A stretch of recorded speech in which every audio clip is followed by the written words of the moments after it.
നിങ്ങളുടെ favourite shows ഇനി ഒരിക്കലും മിസ്സാവില്ല. ഇപ്പോൾ C5 കാണും നിങ്ങളുടെ ഫേവറേറ്റ് ഷോ തികച്ചും സൗജന്യമായി. താൻ ഇവിടെ വന്നിരിക്കണോ? ഞാൻ ഉണ്ടെല്ലാം നോക്കി. അല്ല, സന്ധ്യ ഡോക്ടറോടെ താൻ കരയാണോ? എന്താ അർച്ചന, എന്തു പറ്റി?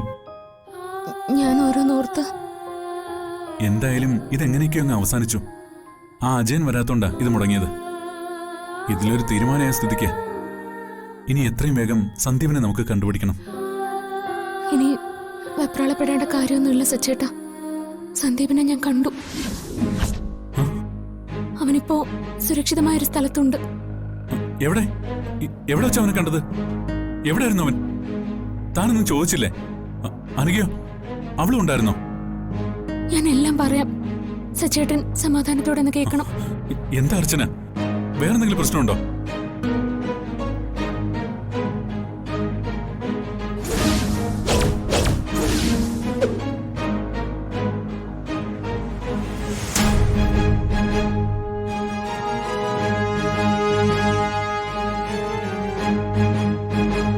സച്ചേട്ടന്റെ ഊഹം ശരിയായിരുന്നു. അജയനാ സന്ദീപിനെ.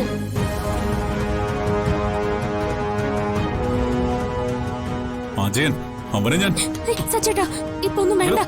സച്ചേട്ടാ വേണ്ടെന്നോ? എന്റെ അനിയനെ ഇത്ര ഉപദ്രവിച്ച അവനെ ഞാൻ വെറുതെ വിടണമെന്നാണോ താൻ പറയുന്നത്? വെറുതെ വിടണമെന്നല്ല, ഇപ്പൊ സച്ചേട്ട പോണ്ടെന്നാ ഞാൻ പറഞ്ഞത്. അർച്ചന, എന്നെ തടയണ്ട. അവൻ എവിടെ ആയിരുന്നാലും അവനെ ഞാൻ കണ്ടുപിടിക്കും. ഇതിനൊക്കെ പകരം വീട്ടുകയും ചെയ്യും. അവന് കിട്ടേണ്ടത് കിട്ടിക്കഴിഞ്ഞു സച്ചേട്ടാ.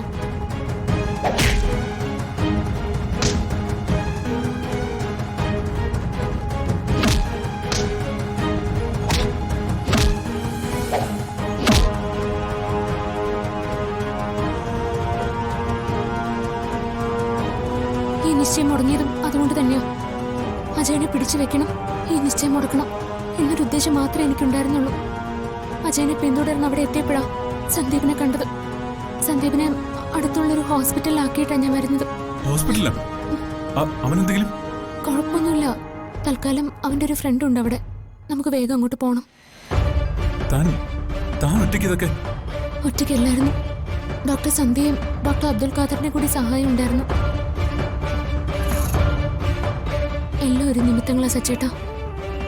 നിശ്ചയം മുടക്കാൻ ഞാൻ അജയന്റെ പിന്നാലെ പോയതും സന്ദീപിനെ കണ്ടതും രക്ഷപ്പെടുത്തിയതും ഇവിടെ നിശ്ചയം മുടങ്ങിയതും എല്ലാം നിമിത്തങ്ങളാ.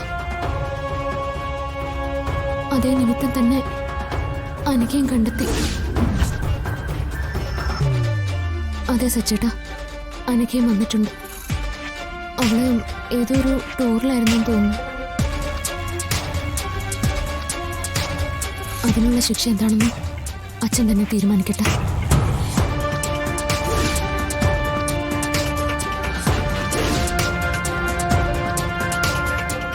നീ എന്തിനാ എന്നോട് കള്ളം പറഞ്ഞത്?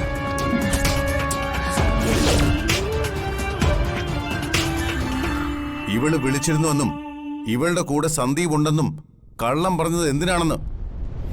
അത് അച്ഛാ, സന്ദീപിനെ എനിക്കും കാണാതായതുകൊണ്ട് അച്ഛന് വയ്യാതായി എന്നറിഞ്ഞപ്പോ ഒന്ന് ആശ്വസിപ്പിക്കാനായിട്ട്.